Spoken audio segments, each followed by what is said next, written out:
All right, people. Welcome back to the channel. This is Elias. This is Comic Book Opinion. Thank you for visiting the channel.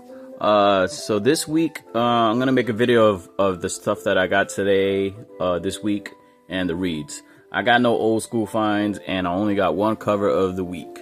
So thanks again for listening, and I'm gonna get into it. So I got issue number 2 of the Jedi Knights. Issue number 1 came out maybe a few weeks ago, maybe 2-3 weeks ago. It's really good. Let me know if I'm wrong or not, but I think this story takes place between episodes 3 and 4. This is really good. Art is fantastic. The style, the pace, the premise, everything is cool. And there's a lot of new Jedi that are introduced, and this one introduces her. Again, I'm not good with the names, but it's really cool. And she's side by side with Yoda, and they're on I wouldn't say a mission, but they're investigating a planet which is trying to hide something, which they're growing like these zombie type aliens, like zombie type aliens, and it's really good. So if you haven't got anything yet of Star Wars, get this. This is really good, and this is a brand new story. There's a lot of Star Wars comic books out there. I don't got too much, but yeah, this is a really good one to start getting into. So I read that, and that was really good. Okay, so last week, Vatican City. I got this one. Vatican City. Again, this was on my stack, and I just picked it up and read it. I didn't read it last week, but yeah, oh wow, this is really, really good. The art is really dark, gloomy. It's from Mark Miller. The artist is Herberg. Hope I'm saying your name right, but wow, Mark Miller always makes some good writing. He is one of those names in comic books that is very well known. He has a lot of stories out there. But wow, this story was, it was good. It puts you in a mood where it's so despair. Like there's no hope at all. And it's basically where all the vampires in the world, they just say fuck it, and they're just going and killing everything. They don't care, and they're just waiting till the night falls, and they're taking all over within hours. Certain states are taken over. More than half of the night goes through, and the whole United States is taken over, and they're trying to take over the whole world. So it's back in Vatican City. There is a person that he's getting a new job as a security officer or something like that, and he happens to be, I think, the main hero guy. But he doesn't come across badass. But he's trying to help other people survive and live and all this other stuff. But the thing is, the vampires take over other humans so they could take over the Vatican City, like a SWAT team type of deal, and certain people in power while during the days, because they can't survive during the day, which is really good. It's an awesome premise. And the thing is, they trying to go to Vatican City, the vampires, and trying to get the queen vampire of them all. She's buried underneath it, and they're trying to get her, or resurrect her, I guess, bring her back to life, so she could lead them, or maybe take over the whole world. Their full plans wasn't really said yet, but yo, this first issue was really good, kick ass. The art style matches the darkness of this. So if you're into some gruesome, dark, no hope kind of story about vampires, which is a lot of vampire stories out there, but yeah, this was a pretty good, fresh look at a new style to look at vampires. Really, really, really good. I got the Amazing Spider-Man issue number 1. So I got a variant cover last week of the Black Cat, which is really cool. So I also had the regular cover. No, this is another variant cover. But I had picked another issue so I could read it. This is really good. I kept hearing good stuff about it. And wow, it was really good. There's a lot of Amazing Spider-Mans, or a lot of Spider-Man titles out that they always revamp it, and they just try to make a new story, and the issues don't go too far. They might stop at 12, 20, 30, and they just stop. So I don't know if this is going to have a short run or not, but man, this was really, really good. It's just another new look and perspective of how to take Spider-Man. If you're new to Spider-Man, and if you're new to comic books, this is a pretty good one issue to get into it. Hopefully this run is really good, and hopefully they keep with the artist. The art style, man, was kick ass. It has that 90s look, a 80s feel, nostalgia to it. At the same time, it's has a modern look to it. The color style is really good. The panels were really good, very good, man. This was like another fresh take on Spider-Man. So yeah, another issue #1. So if you're new to comic books and you're trying to get into some new stuff, and look out for some #1s that might have a long run, I think this has promise. So get this. This is really good. So what came out this week was the Web of Venomverse. This is issue #1. So I think about a month ago it was the Web of Spider-Man, or the Multiverse, or Spider-Verse. No, this is called the Web of Spider-Verse. My bad. There's a lot of titles like this. Anyways, this has to do with the Venom side. So I guess it's the symbiotes versus the spiders. So when it came to the Spider-Verse, it was like the heart of the Webverse, and she's reaching out to make a team. So the same thing with this, but it is the nexus of the symbiote verse, or the Venomverse, where it is reaching out and looking for leaders. So it's picking out a group of Venoms to fight against the Spider-Verse. And this was just an introduction to some new characters. One of them has to be, I forgot her name, the Spider Girl. But then there's a mouse spider, Venom Mouse, which is really good. So each time they introduce a character, there's 3 short stories. Each time they introduce a character for the Nexus looking for the leader of this Venomverse little gang, it was a different art style, and it was awesome. The best one, in my opinion, was the mouse one. The art style and the little story was awesome. And it came back to like an old school comic book team from back in the day called Power Pack. And one of the girls, they're a group of young kids that have powers, and their parents are scientists and stuff like that. Almost like a Reed Richards type of deal. But one of the kids gets the symbiote taken over, and she has this crazy look. I don't know if you could tell right there on the cover, but man, she has an ill ass look. It was awesome though. Yeah. So if you're into Venom, there's a lot of Venom out there where it's a little bit maybe too much for people, and the story is a lot of moving parts and complicated, and they kind of bring it all back together, end it, and then they start a new one, end it, start a new one. So this is just the beginning of this, which is I like it though. So if you're into this, yeah, get into this. Also, I don't know if this is going to be a minor key because it has these introductions of these new characters. So it was pretty cool, pretty good, entertaining comic book. Another entertaining comic book was Ultimate Wolverine issue #4. Yeah, this is a variant cover. This was really good.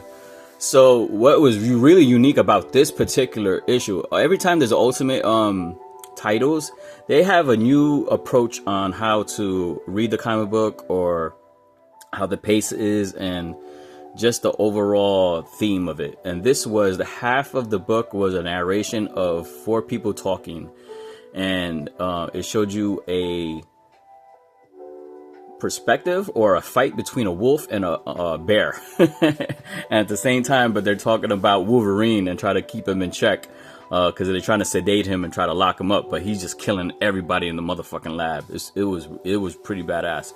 And then the other half is like they just jump into the story where the actual characters show up and all this other stuff. Yeah, this is really good. It has to do with the Ultimate universe, where the superheroes don't become superheroes and certain things don't happen because of the maker, and he's creating his own world. This is very good look at an alternate universe in the Marvel universe. It's really badass. And at the very end, there's a very good I wouldn't say splash page, but a good reveal where they show the Phoenix. And man, that shit was badass. For spoilers, they got the Phoenix locked up in, I forgot what it was called, but it's almost in the center of the universe, in this big chrome ball type of deal where all the information comes out. And I think that's what the maker is using to figure out where all the superheroes were and what they were going to be and all this other stuff. And behind the Phoenix, she's hanging on behind it with all these wires holding her up, but behind her is the brain.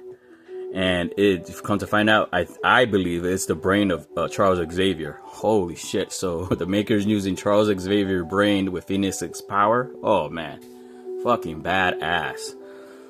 Art style was beautiful. Again, the darkness, the gruesomeness, the despair, the feel of you get into it, man. The comic book style, the comic book art, the color, everything matches the style of the story itself. Yeah, this is a really good read this week.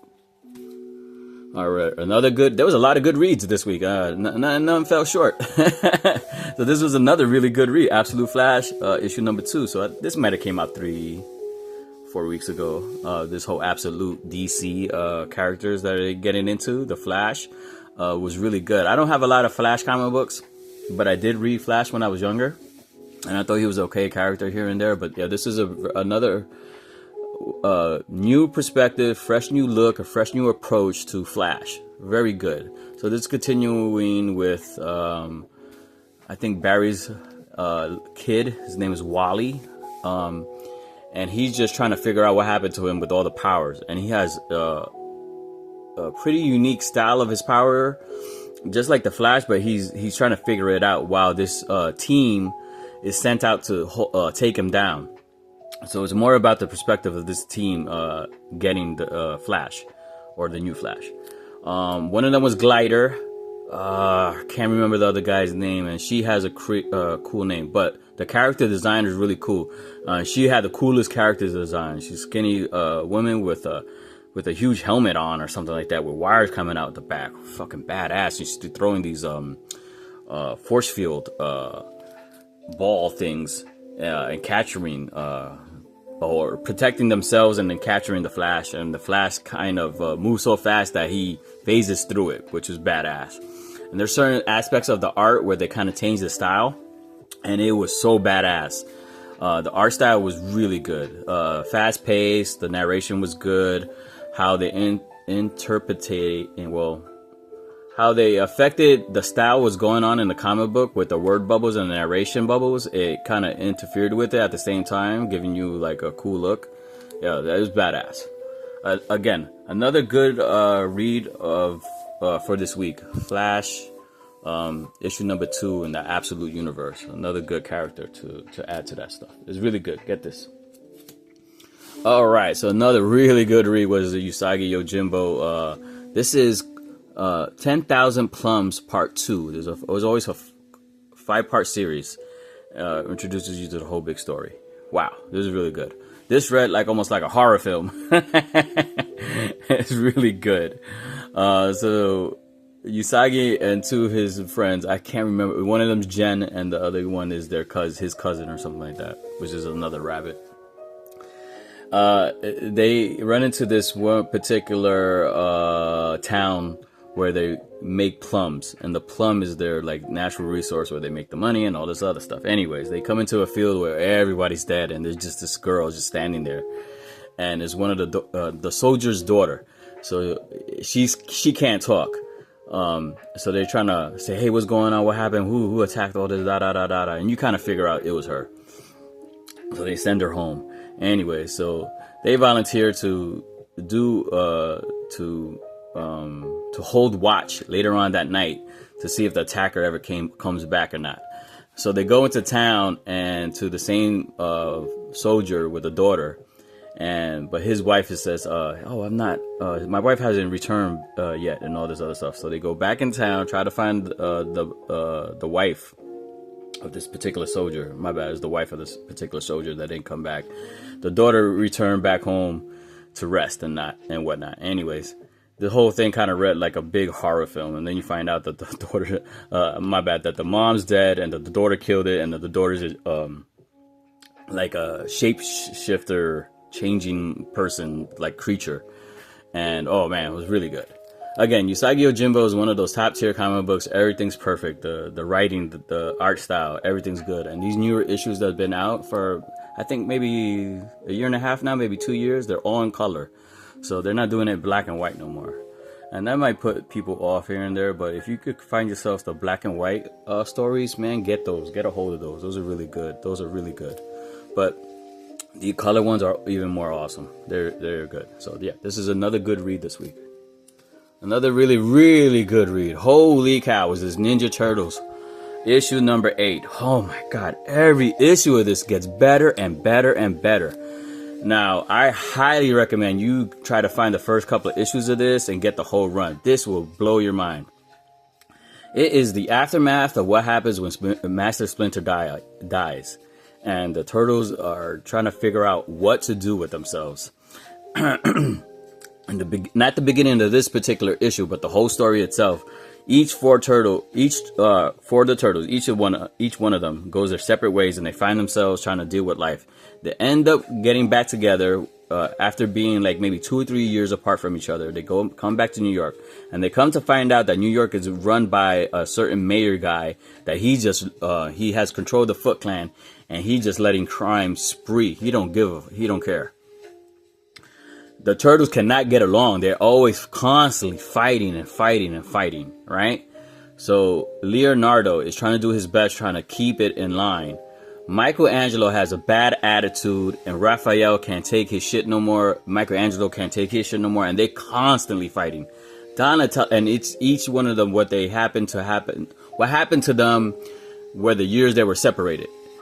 Ralph was in jail. Michelangelo became a superstar and sold out. Not Donatello, but Leonardo, he was in an island full of turtles where he was trying to meditate, but he couldn't find peace. And then Donatello was the worst out of all of them, where he was trapped in a cage with other animals being tortured. They all escaped. They're all in New York. They're all trying to get along, and they're trying to figure out how to save the city. But the mayor has put like a martial law, and he's put it where you can't trust any mutants out there. And there's a mutant town in this New York at this particular time because of the other previous issues that have like 200-300 issues, and they're like separated, and people are like don't like the mutants and all this other stuff. So yeah, at the same time this is all going on, and he's having the foot soldiers just attack and just run rampant, and the Ninja Turtles are doing as much as they can to try to save the city, but they can't get along. And they're going out every night from the sewers, doing their own thing, but they're not fighting together. And every time they run into each other, they're fighting with each other. At the same time, all this is going on, the drama shit that happened to Donatello was the worst. He became friends with a dead rat, and he holds this dead rat, and he's talking to it like it's Master Splinter. His brothers, the other ones, they looking at him like, yo, you crazy, bro. Like, what's going on? Like, they don't want to break his heart and tell him, yo, that's not Master Splinter. But it comes to a head where Donatello and Leonardo fight in this issue, and Donatello is talking to Master Splinter, and he has more of a grasp of not wanting to fight each other. They should get along. And then he becomes to a point where it's like, man, I kind of give up on you. You got to figure it out yourself. Oh my God, this shit hit you in the feelings, man. I know there's a lot of explanation, but man, you guys got to read this story. This is really good. Ninja Turtles was the best thing this week. This was the read of the week, and this is just top-notch, 5-star. Everything's good. The art style was grimy. It has the street-looking type of feel to it. The color's good. The panels are good. The action is really good. Fast-paced. It reads real well. Everything was good about this. Get this.